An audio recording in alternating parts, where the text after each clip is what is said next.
Então, aparentemente, esse acessório de $10 pode diminuir a temperatura da CPU quando você está executando algo como 3900K.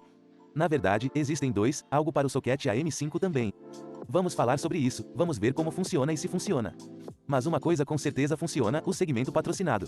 Procurando uma maneira barata de licenciar suas janelas? Confira hooks através dos links na descrição do vídeo. Certifique-se de usar o código TN20 para obter 30% de desconto. Colhe a licença nas configurações de ativação e pronto. Esta licença é para o Windows 10, mas você pode atualizá-la para o Windows 11 gratuitamente.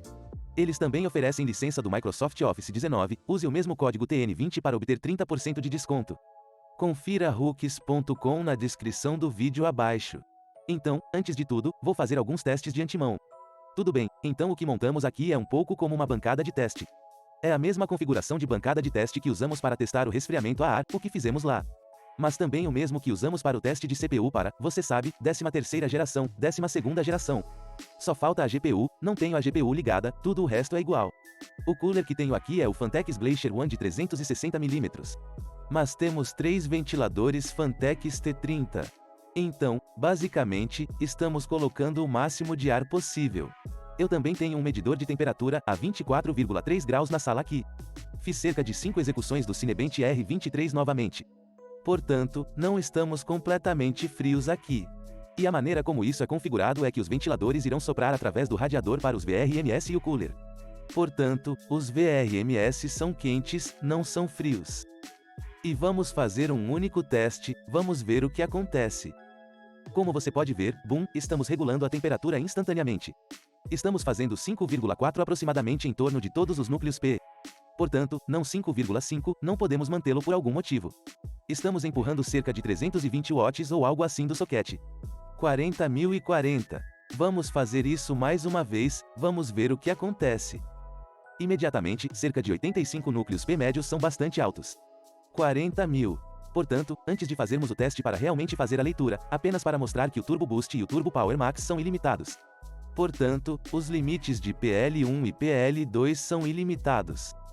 A janela de tempo do Turbo Boost é de 128 segundos. Então lá vamos nós, vamos apenas fazer um X. Então, vamos fazer IR 0. Somos um estrangulamento térmico, como você pode ver, 2 núcleos são um estrangulamento térmico. Atingimos o TJ Max lá. O afogamento térmico está realmente no P-Core 75. O máximo que extraímos foi de 328 watts. Mas agora o que vamos fazer é um teste de aceleração de 10 minutos. Então, meio que trabalhamos no refrigerador. Eu diria que vamos 10 minutos e ver como nos saímos. Enquanto isso está zunindo em segundo plano, vamos ver o que é isso e como funciona. Então, basicamente, este é um quadro de contato para sua CPU-S de 12ª e 13ª geração. E se você não sabia como isso funciona, é basicamente uma coisa muito simples. Você vai substituir a estrutura de contato real ou o mecanismo de fechamento que acompanha cada uma das placas-mãe Intel e substituí-lo por algo assim. Esta é a sua CPU que basicamente entrará lá, e este suporte irá segurá-la em vez de 2 clipes de metal. Eu te mostro quando vamos fazer o teste. Vou mostrar a você como fazer a mudança em um momento, mas é uma coisa muito simples assim. E você pode estar se perguntando qual desses quadros de contato você deve usar. Porque tem algo de termal loucamente, mas também que custa uns $40 ou algo assim. Cerca de 4 vezes mais do que este. Mas se isso faz exatamente a mesma coisa, se é fabricado exatamente com o mesmo tipo de precisão e mantém a CPU exatamente da mesma maneira, por que escolher o mais caro quando você pode usar este? E a razão pela qual você iria com este é porque há algo chamado como a curvatura da CPU com o tempo. Existe o IHS da CPU. Há casos em que o suporte ou as placas-mãe, a maneira como ele segura a CPU, pode realmente dobrar o IHS da CPU muito ligeiramente. Então, se estivermos olhando para este aqui, que é um 12500, certo? Então isso aqui pode realmente se curvar um pouco aqui. O IHS pode ser um pouco assim porque o estamos segurando deste lado e daquele lado. Estes são os únicos quadros de contato na lateral. E como isso é meio retangular ali, você pode apenas dobrá-lo. Bem, isso é o que pode acontecer se você colocar muito calor lá dentro. E isso é especialmente verdadeiro ou visto com a CPU-S de ponta, como i7S e i9S que consomem mais de 200 watts, o que significa que quando fica quente, o que geralmente acontece com o metal é que quando fica mais quente, geralmente fica um pouco mais macio, o que significa que se você colocar pressão sobre ele, ele pode dobrar um pouco. E não estamos falando de dobra que você pode ver com seus olhos, uma dobra que pode estar apenas levemente lá como micrômetros que a dobram levemente. E então isso significa que seu cooler não fará um contato perfeito com ele. Portanto, pode dobrá-lo ligeiramente para baixo a partir do meio, o que significa que sua CPU será algo assim. E se você colocá-lo na parte do meio de sua CPU, como você pode ver, aqui pode não ser um contato tão perfeito. Então, vamos ver se isso realmente vai fazer a diferença lá. Vamos ler as medições por 10 minutos. Em seguida, vamos alterá-lo para este quadro de contato e ver se isso fará alguma diferença. Este quadro de contato, o que estou usando aqui é da Thermal Height e custa literalmente cerca de 10 dólares. Se você está comprando como i7 ou i9, você definitivamente deveria usá-lo. Estou usando isso no meu equipamento pessoal, mas só queria fazer um teste aqui também. Agora, este realmente vem com pasta térmica também da Thermal Height. E uma pequena chave Toro Allen. Existe a mesma coisa para o AM5, como você pode ver aqui. A mesma pasta térmica e Toro e depois parafusos, curiosamente aqui. E então o suporte AM5. Este é mais pesado que o da Intel. Mas como isso funcionará é exatamente da mesma maneira que, se você tiver a CPU assim, então este suporte passará por cima dela e a manterá pressionada assim. Então, se encaixarmos a CPU lá vamos nós. E o IHS é um pouco mais alto que o quadro de contato, como você pode ver a partir daí. Mas eu não acho que isso seja um grande problema ou um grande problema do Ryzen porque o Ryzen não é tão retangular, o que significa que o tipo de força é mais uniformemente distribuído ao redor do IHS em comparação com a 12ª ou 13ª geração. Ainda obtém alguns benefícios ao usar o AMD Ryzen. Você ainda obtém uma pressão muito mais uniforme ou igual ao redor do IHS porque, como você pode ver, a pressão vem de todos esses pontos ao redor do IHS em comparação com apenas o IHS. Mas se você quiser apenas colocar o IHS lá, terá que passar por todos os pontos diferentes de todos os pontos diferentes. Então não é só nas laterais. Se você estiver usando pasta térmica, na verdade ela ajuda a limpar um pouco o processador, muito mais fácil se você estiver trocando o cooler ou algo do tipo, porque a pasta térmica não cobre todo o soquete, é menos provavelmente vai no soquete. E o outro benefício é realmente obter a cobertura de pasta térmica na CPU aqui. Você pode ver que isso cobre o IHS de maneira bastante uniforme. E se você colocar pasta térmica, ela não vai cair no soquete ou na placa-mãe ali. Então é um pouco melhor. Eu já tenho um pouco de pasta térmica aí, então vou ter que fazer uma limpeza. Portanto, esta é a corrida de 10 minutos concluída. Em primeiro lugar, podemos ver a pontuação 38.347, que na verdade não atingimos a marca de 40.000 durante esta corrida, porque não conseguiu manter as velocidades do relógio tão altas. Portanto, há alguns parâmetros que podemos observar ao fazer este teste. Em primeiro lugar, a pontuação final, pois ao longo dos 29 testes que ele rodou, se o processador estiver mais frio, ele consegue manter os boost clocks cada vez mais altos. Quanto maior o boost clocks, mais pontos vamos conseguir na pontuação, o que significa que a média será maior. Desligue isso, troque o quadro de contato e vamos tentar de novo.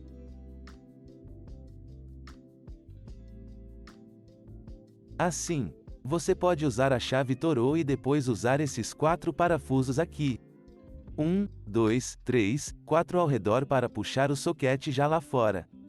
E quando você começa a desfazê-los, percebe que eles estão muito soltos. Não precisa colocar força ali, mas vai precisar desses parafusos.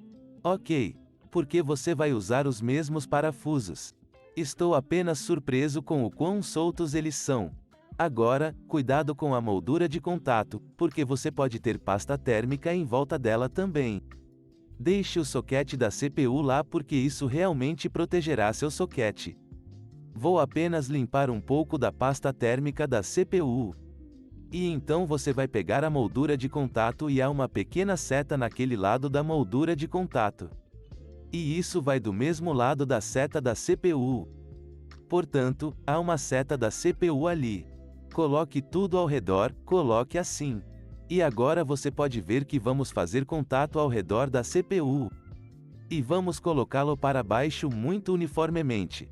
Pegue os parafusos, coloque-os de volta nos orifícios. E o que você terá que fazer é segurar ou empurrar a placa traseira de volta para lá porque, obviamente, quando você retirar 4 parafusos, a placa traseira se deslocará ligeiramente do lugar. E então a questão é quão apertado você deve apertar esses parafusos aqui. Eu sei que a Thermocrisley tem uma maneira muito inteligente de medir que você faz meia volta ou em algum lugar quando instala a placa de contato. Thermiawrite não diz nada sobre isso. Há instruções muito simples. Então, o que fiz foi literalmente apertá-los até ficarem firmes. Eu não vou apertá-los demais para um aperto mental. Mas, desde que o parafuso não gire mais, isso para mim é apertado. E então apenas dê uma volta e certifique-se de que todos os parafusos tenham aproximadamente o mesmo tipo de resistência ou aperto. E agora o que fazemos é limpar a CPU com álcool e depois colocar a pasta térmica de volta. Para a pasta térmica estou usando a mesma pasta térmica do anterior. Este é o Arctic MX6 e vou usar uma espátula para espalhá-lo para obter uma cobertura uniforme em toda a CPU. Eu vou usar um soquete e todo o suporte. Mas esta moldura de contato segura bem. Agora, pelo que sei, fiz exatamente a mesma instalação em ambas as instâncias.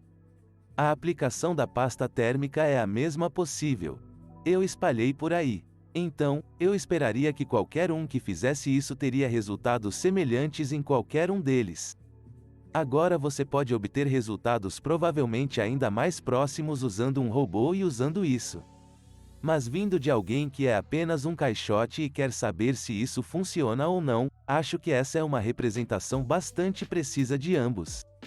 Em relação às curvas do ventilador e da bomba a aio, elas são exatamente as mesmas em ambos os sistemas. A bomba a aio está funcionando a 100% da velocidade o tempo todo e as velocidades do ventilador são a curva básica do BIOS, o que significa que vai para 100% quando atingir 70 graus. Portanto, esta é a primeira tentativa. Vamos tentar aquecê-lo novamente um pouco. A sala está talvez 0,8 grau mais quente, 1 grau mais quente. Vamos apertar Start e ver se há alguma diferença. Afogamento térmico instantaneamente.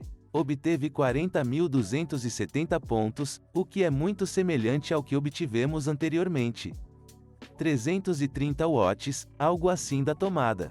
Existem 2 núcleos que gostam de esquentar, o 5 e o 7, o que é normal. Vamos colocar 10 minutos e então vamos ver quais são os resultados no final. Pode ser que a CPU já esteja um pouco dobrada porque eu usei isso para muitos benchmarks diferentes e, você sabe, testes de estresse e aquecimento e assim por diante. Mas vamos ver se isso ainda vai fazer diferença. Ok, temos 16, 15 segundos pela frente e parece que já estamos na passagem 30.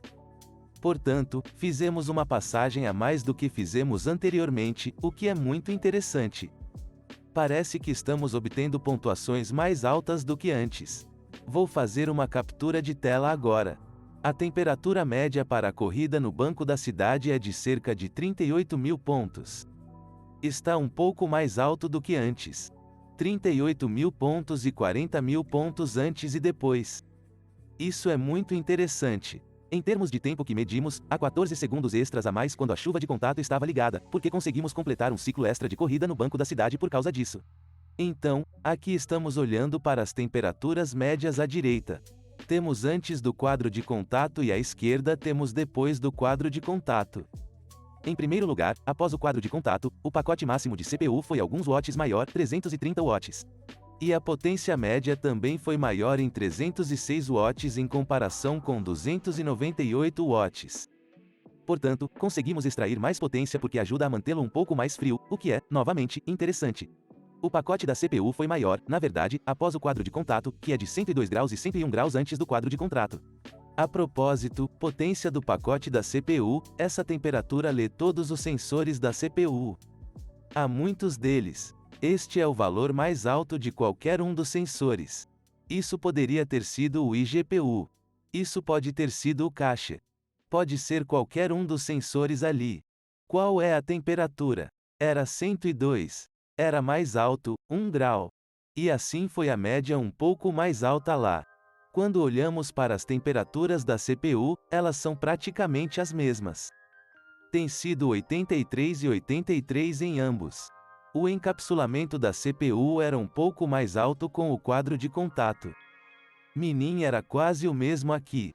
E assim foram os atuais 46 a 47 graus.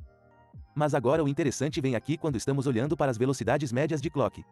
Quando olhamos para a média da SOP, essas são as partes superiores aqui. Estamos todos cerca de 5,41 algo. Alguns deles um pouco mais altos, alguns deles um pouco mais lentos. Se estamos olhando aqui, nenhum deles é 5,4. Como você pode ver, todos eles são 5,3. Portanto, o quadro de contato ajuda até com as velocidades do clock.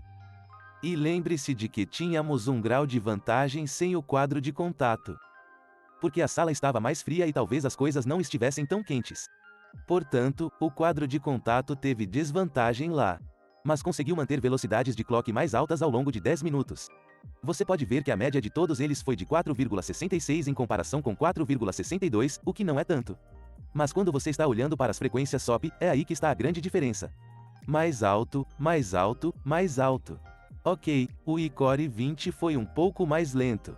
Isso foi mais alto. Isso foi mais alto. Isso é mais alto, mais alto, mais alto, mais alto. Tão interessante. Mesmo todos os icores eram mais altos. Então, qual é a conclusão aqui? Número 1, isso ajuda? Sim, parece que ajuda, mas não tanto quanto você imagina. A maior diferença é o seu cooler real. Qual cooler você está usando e qual é a sua aplicação de pasta térmica? E se você tiver um bom contato com esse aí, acho que vai fazer uma diferença maior. Porque se você tiver pasta térmica ruim, pior para o contato com isso. Você pode ver resultados piores, mas ajudará a longo prazo. Quanto mais você usa a CPU, mais ela esquenta e fica sob carga. Quanto mais macio ele fica e mais ele ajuda a espalhar o calor e melhorar o contato com a CPU. E é isso que vemos depois de 10 minutos. Se o mantivermos funcionando por 24 horas, provavelmente veremos uma diferença ainda maior. Você deve comprá-lo? Acho que você deve comprá-lo se estiver executando uma CPU i7 ou superior. Agora, definitivamente não é necessário. E sua CPU ficará completamente bem como uma cratera, porque provavelmente você não a carregará até renderizar ou fazer alguns ciclos de liquidificador 3D ou algo assim. Vale a pena considerar quando você estiver executando um i7 ou i9, especialmente CPU S de 13ª geração, porque custa muito pouco. É apenas cerca de $10 e quando você considera todo o custo do sistema e como foi fácil mudar e aplicar, faz sentido comprá-lo porque custa apenas cerca de $10 e o que eu gosto é que são 4 vezes mais barato que um cabro térmico. E parece que faz exatamente o mesmo trabalho. Más notícias para as térmicas, eu acho, mas boas notícias para as térmicas, certo? Se você quiser conferir, vou deixar o link na descrição abaixo. A propósito, se você quiser construir o melhor banco para criar um PC, há um guia de construção na descrição abaixo. Eu recomendo que você verifique isso. Escolha aquele que tem o orçamento mais próximo de você e depois vá com esse vídeo. Você pode fazer upgrades e downgrades e depois construir o seu próprio. Construa você mesmo o melhor banco para tanto criar um PC. Não deixe o desempenho sobre a mesa. Obrigado pessoal por assistir. E vejo vocês no próximo. Adeus.